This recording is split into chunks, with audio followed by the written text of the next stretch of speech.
চলো বন্ধুরা, আজকে আমি তোমাদেরকে একটা নতুন রেসিপি শেখাই। যেটা হলো কি, রুই মাছের আলু দিয়ে কাঁচকলা দিয়ে কচু দিয়ে পটল দিয়ে ঝোল। তো এই ঝোলটা খুবই সুস্বাদু খেতে হয়। ঠিক আছে, এইটা তোমরা বাড়িতেও ট্রাই করতে পারো।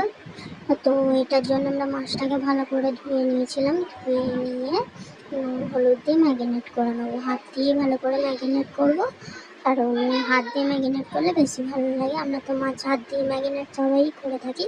করে নেবার পর কড়ায় ভালো করে তেল গরম করে নেবো। তো তেলটা ভালো করে মানে ধোঁয়া উঠবে এরকমই গরম করবো, যাতে মাছগুলো কড়া থেকে দিলে না জড়িয়ে যায়। করার জন্য তেলটা ভালো করে গরম করে মাছটা ভেজে নেবো।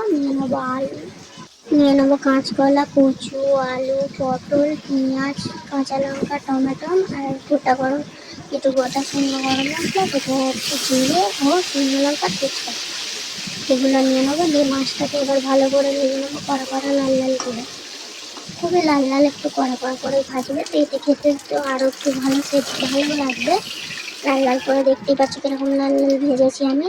তো এরকম লাল লাল করে ভেজে নেবো। ঠিক আছে, এরকম ভাজার পরে আবার যে মাছগুলো ছিল ওগুলো দিয়ে ভেজে নেবো। ভেজে নিয়ে ওই কড়াতেই আর একটু তেল দিয়ে ওতে একে একে কাঁচকলা ভালো করে একটু লাল লাল করে কাঁচকলাগুলোকে ভেজে নেবো। কাঁচকলাগুলো যদি হালকা লাল লাল, বেশি লাল লাল করে ভাজার দরকার নেই। ভাজা হয়ে গেলে কাঁচকলাগুলোকে তুলে নেবো। দিয়ে এর মধ্যে দিয়ে দেবো পটলগুলো একটু হালকা করে ভেজে নেবো, বেশি ভাজবো না, নর্মালি ভেজে তুলে নেবো। ঠিক আছে, পটলগুলোকেও ভাজা হয়ে গেলে পটলগুলো খুব লাল লাল না, খুব না করে ভেজে নিয়ে তুলে নিয়ে এবার আলুগুলোকে দিয়ে দেবো। আলুগুলোতে একটু নুন দিয়ে দেবো, যাতে আলুটা একটু মানে লাল লাল হয় ও সেদ্ধটাও তাড়াতাড়ি হয়ে যায়। দিয়ে আলুটাকে ভাজার পরে কচু গেছিলো, কচুগুলোকেও আলুর মধ্যে দিয়ে দেবো। তো দেওয়ার পরে আমরা কচু আলু একসাথে লাল লাল করে ভেজে নেবো। ভেজে নেওয়ার পর গোটা গরম মশলা কিছু দেবো, যেমন জিরে, শুকনো লঙ্কা, তেজপাতা। দেওয়ার পরে কাঁচা লঙ্কা দেবো, কাঁচা লঙ্কার পর পেঁয়াজ দিয়ে দেবো। পেঁয়াজ দেওয়ার পর পেঁয়াজটাকেও একটু লাল লাল করে ভেজে নেবো। দেখতেই পাচ্ছ কিরকম লাল লাল করে ভেজেছি। একটু ভাজার পরে একটু নুন দিয়ে দেবো, নুন দিলে আর একটু ভালো ভাজা হবে। তো লাল লাল করে ভাজার পরে আমি ওটা দিয়ে দেবো আদা বাটা, একটুখানি আদা বাটা, বেশি নয়, অল্পই আদা বাটা দিয়ে ভালো করে নেড়ে চেড়ে নিয়ে টমেটো দিয়ে দেবো। টমেটোগুলোকে ছোটো ছোটো করে কেটে টমেটো ওতে দিয়ে দেবো। দেওয়ার পরে ওতে একে একে কিছু মানে শুকনো কিছু গুঁড়ো মশলা দিয়ে দেবো, যেমন হলুদ গুঁড়ো, লঙ্কার গুঁড়ো, জিরে গুঁড়ো, ধনের গুঁড়ো দেবো না। দিয়ে ওতে একটু জল দিয়ে দেবো।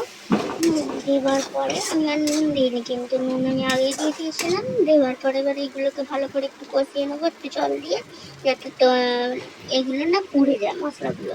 তো এরপরে আমি যেগুলো ভেজে রেখেছিলাম সেই ভাজাগুলো সব তুলে নেবো, নিয়ে ওতে দিয়ে দেবো। দেওয়ার পরে ভালো করে নেড়ে দেবো। ঠিক আছে, এগুলো দিয়ে ভালো করে কষা করে নেবো। করার পরে আমি ওগুলোকে ভালো করে কষার পরে কষিয়ে দিয়ে জল দিয়ে দেবো। তারপরে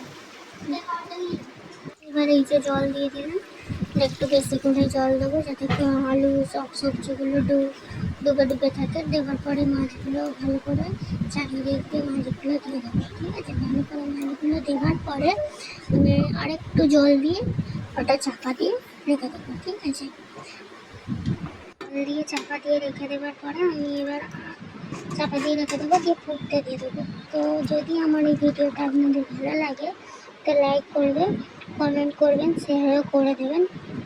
আমি নতুন এই ইউটিউব চ্যানেল খুলেছি, যদি ভালো লেগে থাকে তো লাইক কমেন্ট শেয়ার করে দেবেন। থ্যাংক ইউ এই ভিডিওটা পুরো দেখার জন্য।